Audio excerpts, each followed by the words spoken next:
Welcome, fellow audio engineers, to RealHomeRecording.com. My name's Adam. Let's get right to the audio. That's how I like to do things.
Alright, so in the video, obviously there's going to be YouTube audio compression, which I don't really think that is that bad, but the main issue I had was I actually think that these plugins sound better at higher sample rates, and I will include links in the video description to those files for you to download at $24.96 where available.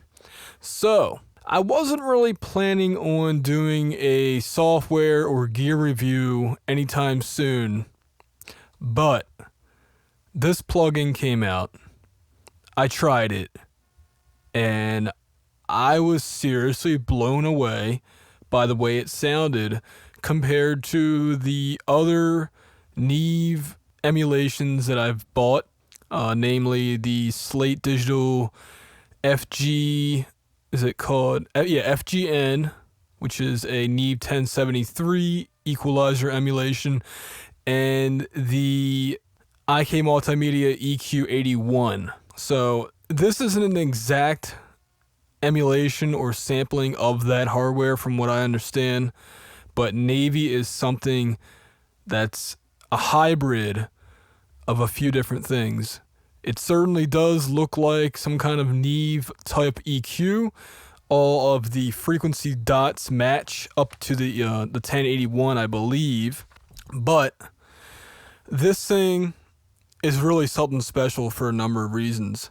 Number one, it's the first plugin from Acustica Audio that features their Core 7 engine, which dramatically reduces CPU usage.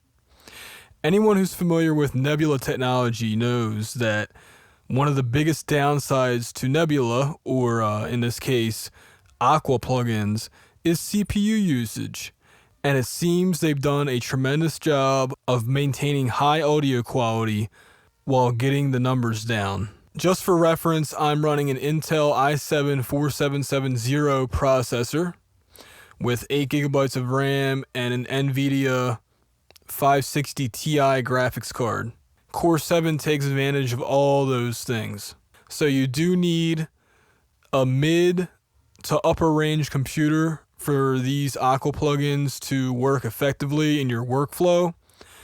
But if ultimate sound quality is your prerogative, man, you know, I didn't even want to do this review, to be honest with you, because I'm just, you know, at this point I'm kind of sick of plugins. But when I heard the difference between, like I said, the plugins I've already bought and this, I was just like, oh my God. If you guys remember my Magenta review, which I had to remove because of a false copyright claim, and I don't play that game, so you can download the Magenta review directly off the Real Home Recording website.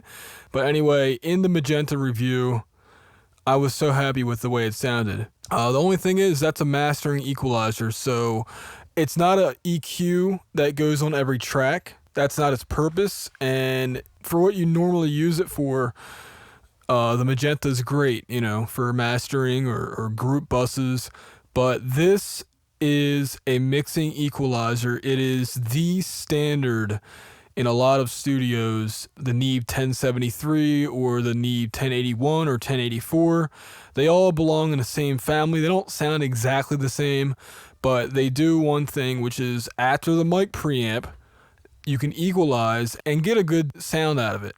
Like I said, I didn't want to even have to do this review. I was hoping to kind of get like a ho-hum response from this, but there's just something that I really, really like about this. It was easy to dial in a good sound. It added, I hate saying this word too, but it added like a three-dimensional tonality to the sounds. Anything I put it on, I was blown away by. Actually, I'm going to bring this up. This is a comparison between a EQ plugin, like an algorithm plugin, versus the 1073 on a different track. Hold on. All right, I have the tracks loaded up. I'm not going to tell you guys which is which. I'm just going to play it. And you guys can leave some guesses in the, or not guesses, but just which one do you think sounds better out of these two?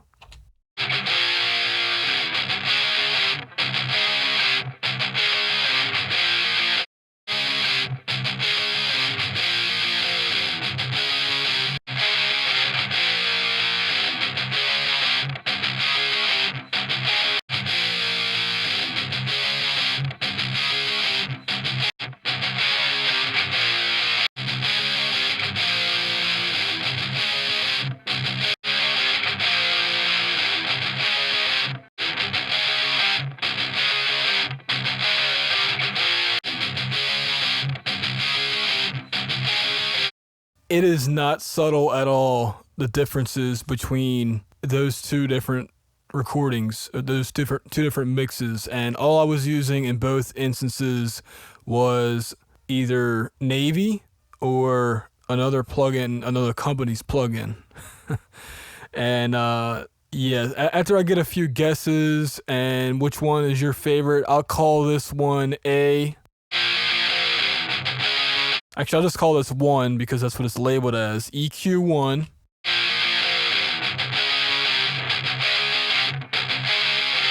And then EQ2.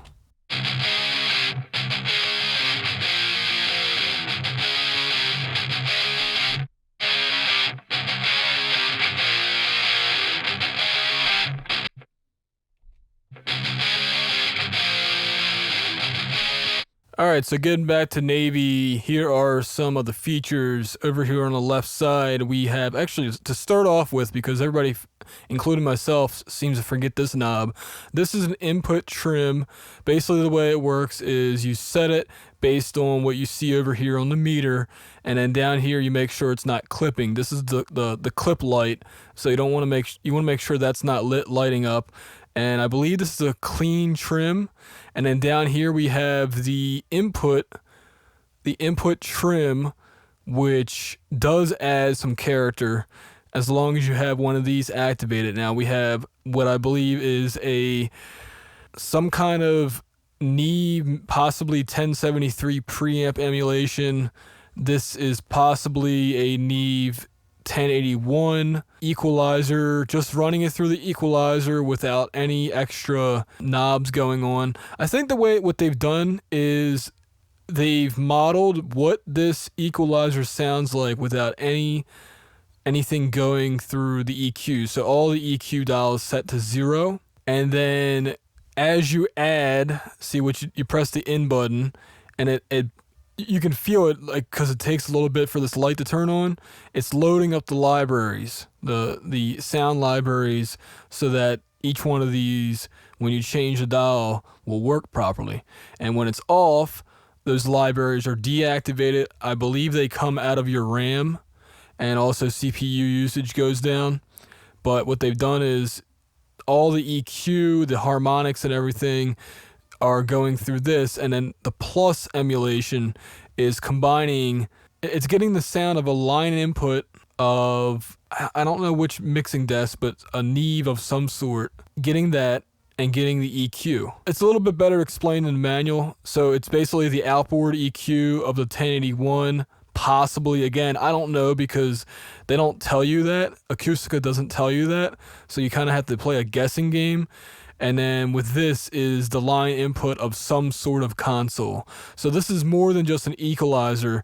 This is a console emulation, preamp emulation, and it's an equalizer, preamp, and EQ, the sound of an EQ. And then on our output side, we have, again, 3 buttons. DIR is basically if I were to run this into a real world console and then take a direct out of it, which gets a little bit of flavor from the transformer. And then we also have 2 other options. GRP is our 3 transformers, so you get the most harmonics and just, analog gooiness from those 3 transformers, because I believe it goes through a sub bus and then the mix bus, and I believe the mix button is just the mix bus itself without a sub bus. So looking at the 3, this is 3 transformers, 2 transformers, output transformers, and this is 1 output transformer. So I tend to do DIR because I like to emulate what it would sound like to go to a tape machine. And then I'll use another plugin after this one, virtual tape machines, and then I'll use a console emulation plugin, usually Slate VCC, set to usually the SSL emulation. Anyway, back to this plugin. This plugin, like I said, I didn't want to do this review, but it's so damn good that I got to tell you guys about it. It's so weird going on the different message boards, and people aren't really excited about the Aqua plugins for some reason. The people who try them out they love them, but the consensus that I've got from a lot of message boards is people don't want to deal with the high CPU, but I look at it as, again, going back to the old school engineering video. If I were recording the tape, I would need to take the time to record the tape and print the tape. And if I can get better audio quality for, I believe this plugin is going for around $120, maybe a little bit more right now with the introductory offer. And then I think it's going to go up to $160 to $180 in US dollars, somewhere around there. To buy this actual plugin, to buy the actual hardware would run you around $800 just for one. And you can use this on many different tracks as long as your computer is powerful enough. I don't get it, guys. Something this great doesn't really come along that often. I was really shocked by the difference between the two plugins. I was like, man, you know what I'm going to do? Sometime this week, I'm going to remix all the TV show tracks that I did. That's how much I think this plugin makes an improvement. I'm going to go back and redo the TV show music before my trial runs out. Eventually, I will buy this plugin, and I'm seriously looking forward to their API emulations. I hope they do a Trident A series. I don't think they've done a Trident A series one yet. I'm really looking forward to them doing more Core 7 upgrades, which they said they are going to do. But holy shit, this is what it's supposed to be, guys. I mean, really, this is what in the box mixing, in the boxing works too. In the box mixing is supposed to be. I'm not being paid by Aqua or by Acustica Audio. I just really like what I was able to do. In that very first comparison video, you heard my shitty drums in a basement studio sound. There was a complete transformation. As far as I'm concerned, there was a complete transformation. And by the way, I did have to put a compressor on the kick drum because it just didn't sound right without a compressor. But actually, let me bring that up again. I'm going to bring that up again. And the crazy thing is, and you're not going to believe me unless you download the files yourself, when you run these plugins, they are sample rate dependent. And I'm of the belief that because they are sampled natively at 96 kilohertz and they downsample them to the lower rates, I think working with these plugins at a native 96 kilohertz, you can't fake it. Your files have to be recorded at 96 kilohertz. But if you do, which I have for the most part, you will get excellent results. And you really have to download the files that I'll link to for the full effect. But the drums sound good, pretty good, even at 44.1. But 96 definitely sounds better, in my opinion.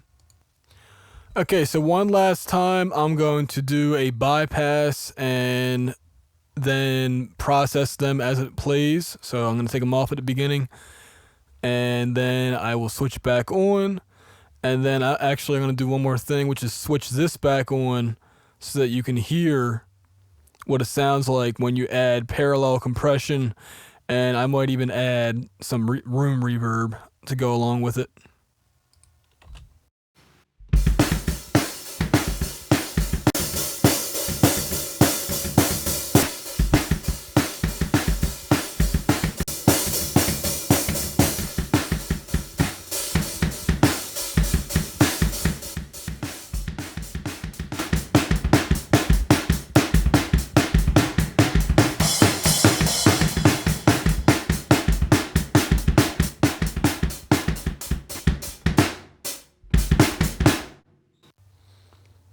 Yeah, like I said, guys, check out the 96 kilohertz version.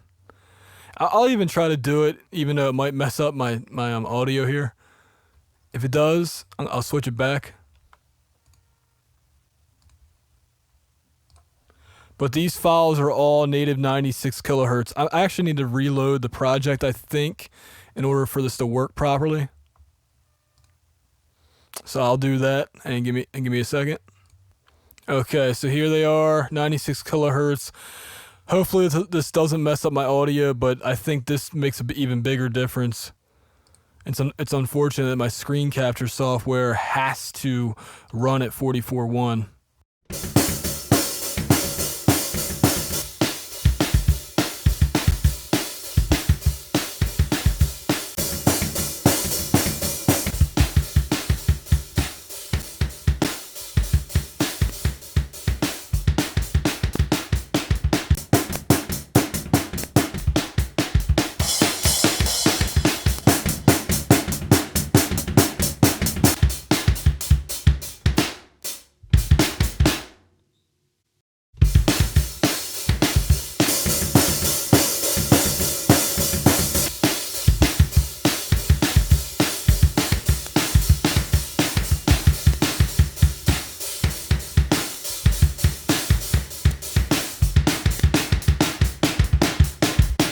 Hear how it has like pops and clicking.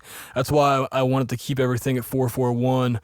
Anyway, guys, yeah, definitely check this out. The only issue left with Aqua plugins is they do take up a lot of hard drive space.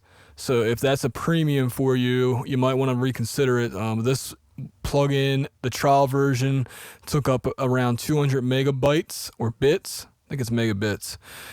So it also takes a while to download if you have a shitty internet connection. But don't take my word for it. That's the best thing about the new Nebula, the new Acustica Audio. They are offering trials now so that you can demo this for 15 days. Check it out for yourself before you buy it, which I think is awesome that they're doing, because you used to not be able to do that. You used to actually have to buy it, and then if you didn't like it, they would give you a refund. But now you can demo it for 15 days. There's no noise burst or muting. It's a straight demo, fully functional demo, and definitely check it out, guys. I will link to it in the video description. This has been Adam for RealHomeRecording.com.